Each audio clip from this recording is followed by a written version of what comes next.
Hello, you wonderful people, and welcome to another episode of Crime Centric. This being a show where I talk about TV shows that are crime dramas. For today's episode, I'm going to talk about Tulsa King, Season 2, Episode 3. Great episode. A lot of really interesting things went down in this episode, so let's break it down. Well, the main crux of this episode mainly revolves around Dwight and his trial. So the fact of the matter is he kind of ran like a fake trial as he was kind of like speaking to like his squad as he was kind of trying to do his statement like he's talking to the jury. So that doesn't go too well, especially considering like everyone there is kind of baked. Considering location and the business, it makes a lot of sense. But either way, when he gets into court, I don't know if I doubt any of that. I'm sure a lawyer could tear that apart, be like, none of that would really work in a courtroom. It really wouldn't play out that way. Who cares? It's television. We don't have to get too crazy about it. Like, oh, it's not realistic. I don't care.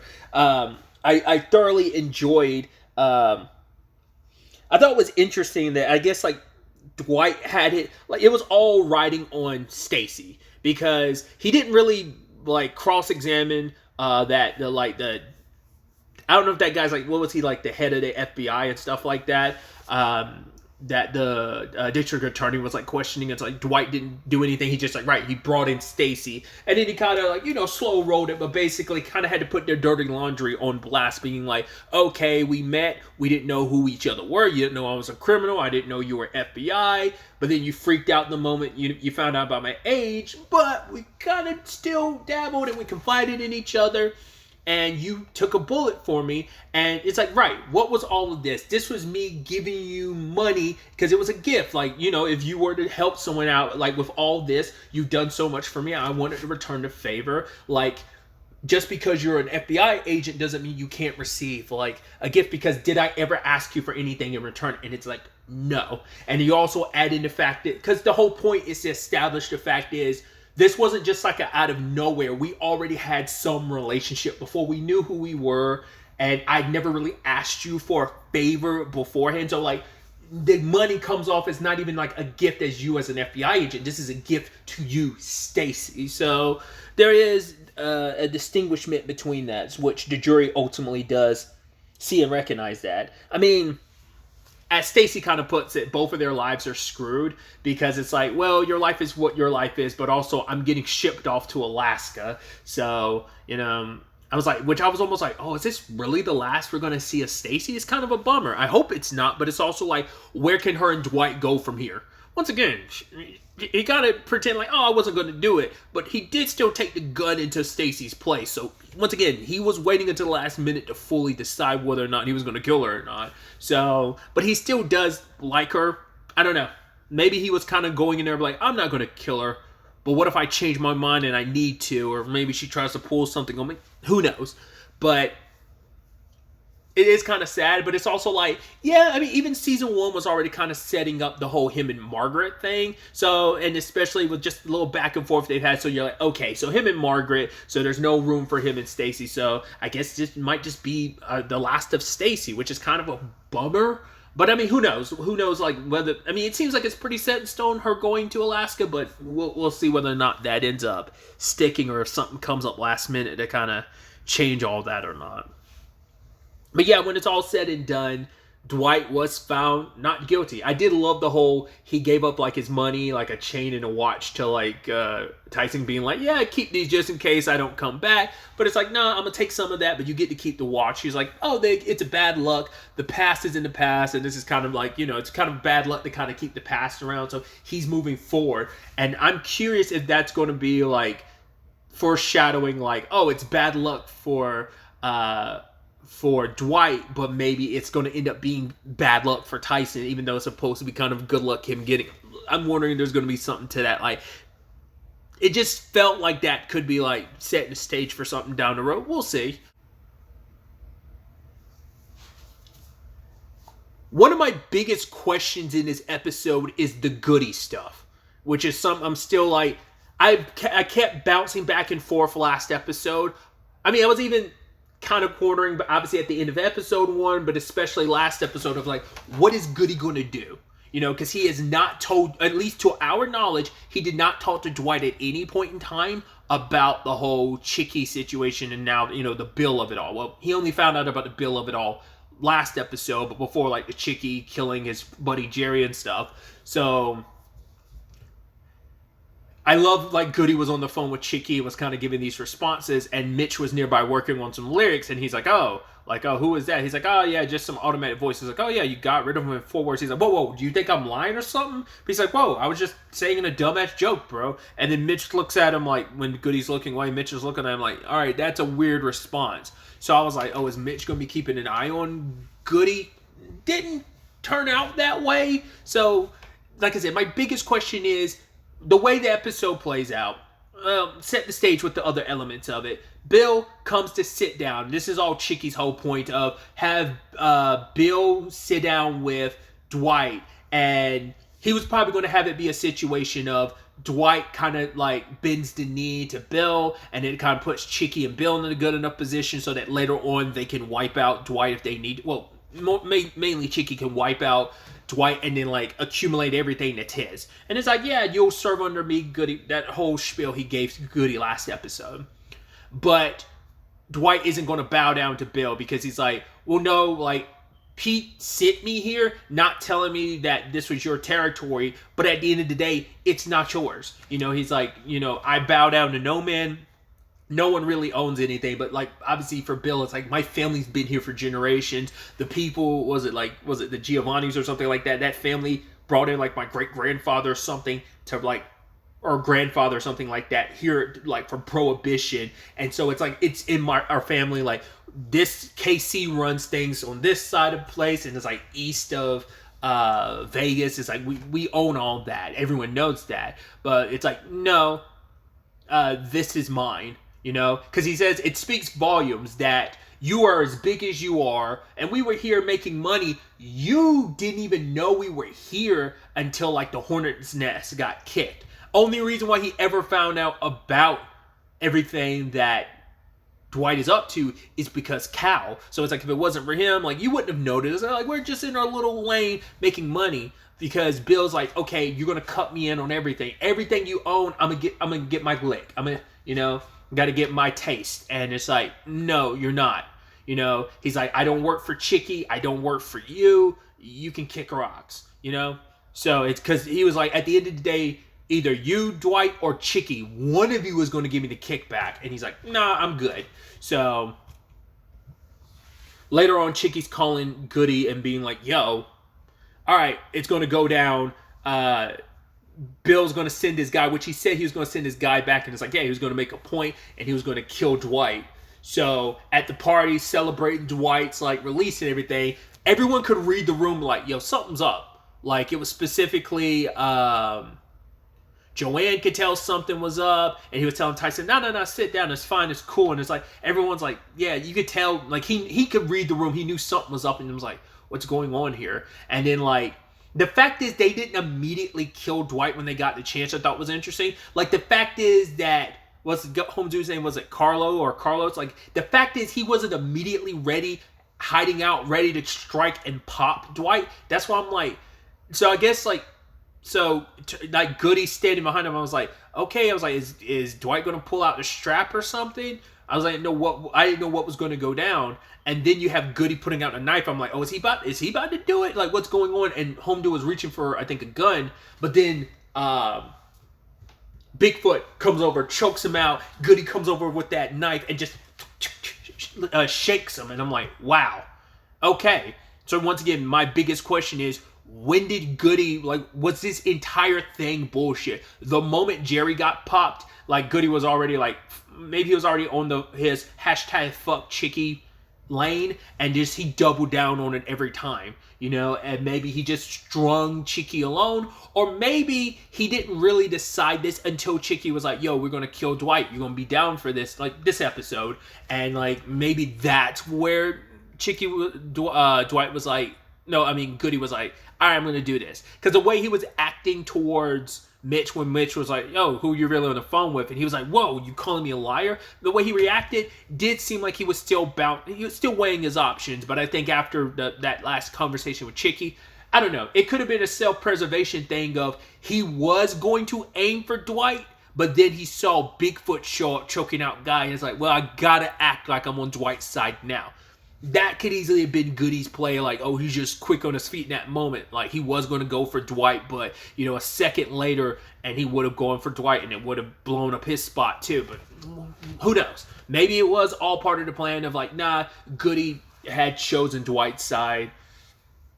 The fact is, like, I get the feeling, like, the fact is I don't know isn't a good thing. Because that means your loyalty feels so shaky that it can be, like, shaken.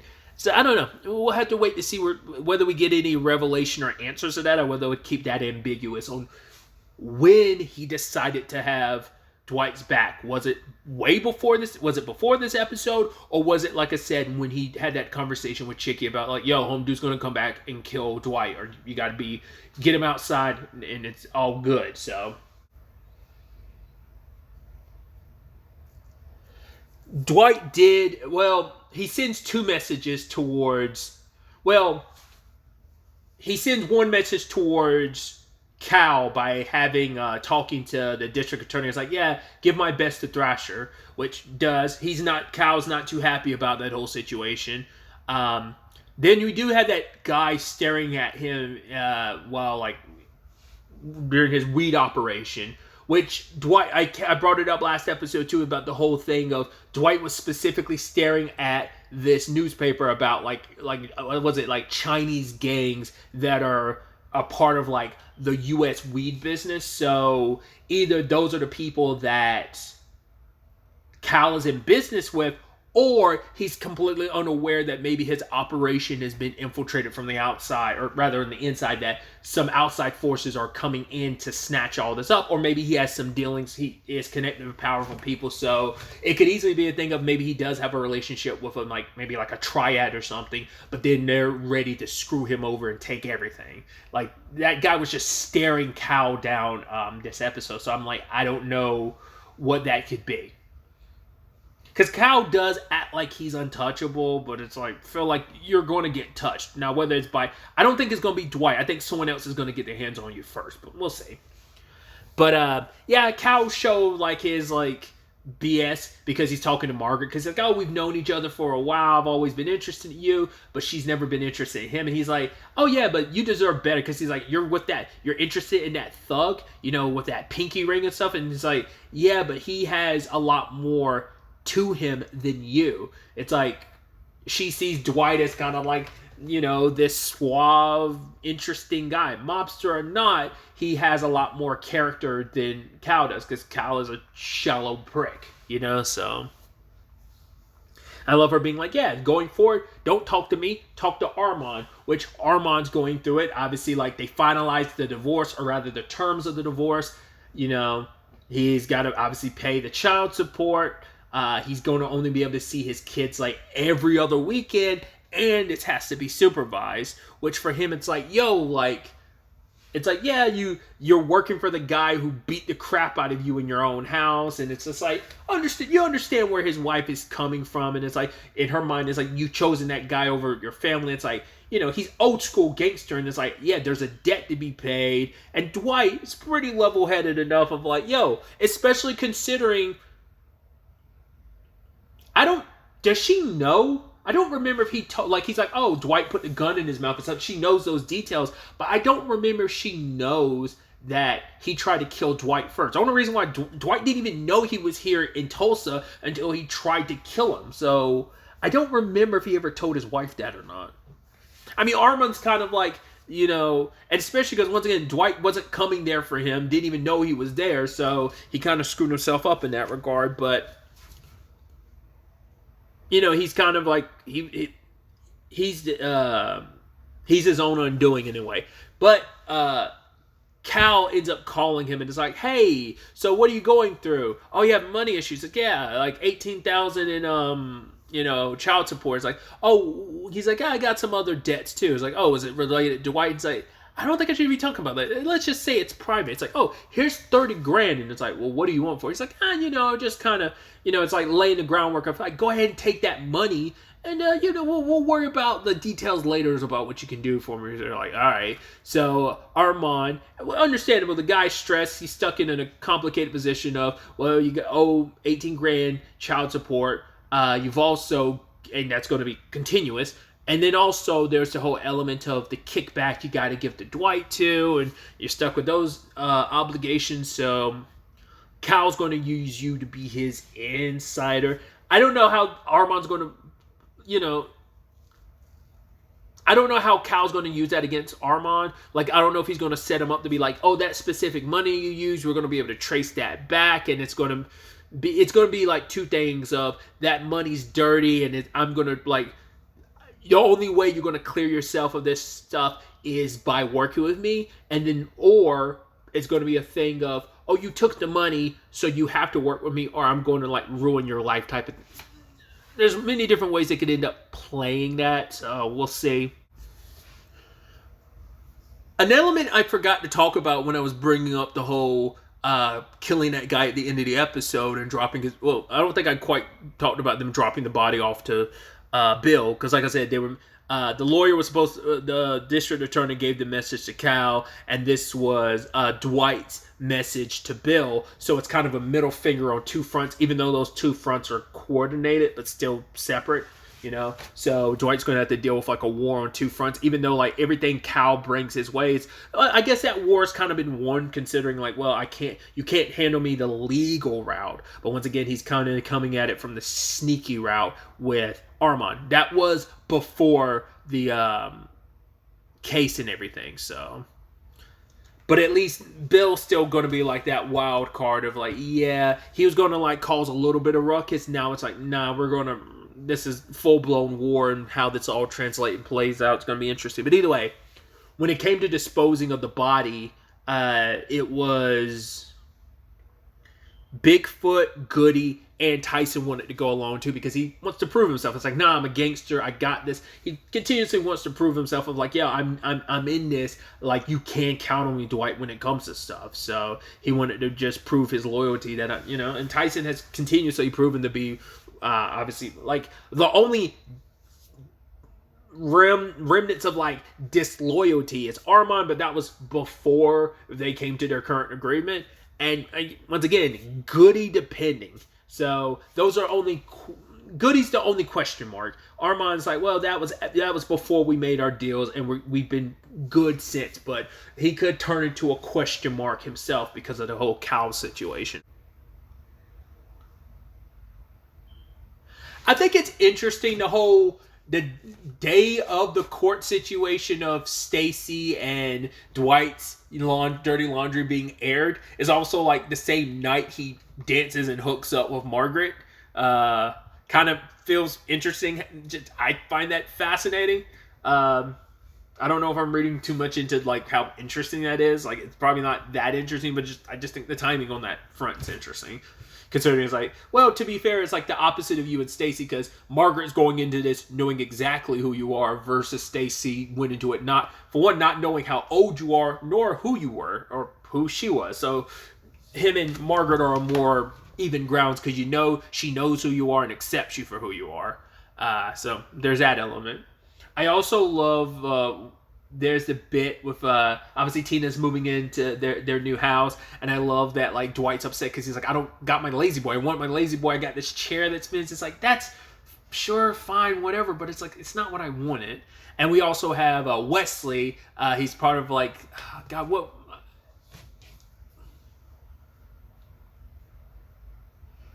Was he like the head of like the HOA or something like that? And it's like, the whole like, oh, your garage can't be open for like more than 20 minutes. We actually never got an explanation. I'm like, what is that about? It's because even Dwight's like, it's trash. It's meant to be unsightly. Like, you're getting on us about all these rules and guidelines. It's like, we just moved in, homie. Like, literally, we've been here for one day, and you're already on our asses about some like things we didn't do. Like, and you're finding us.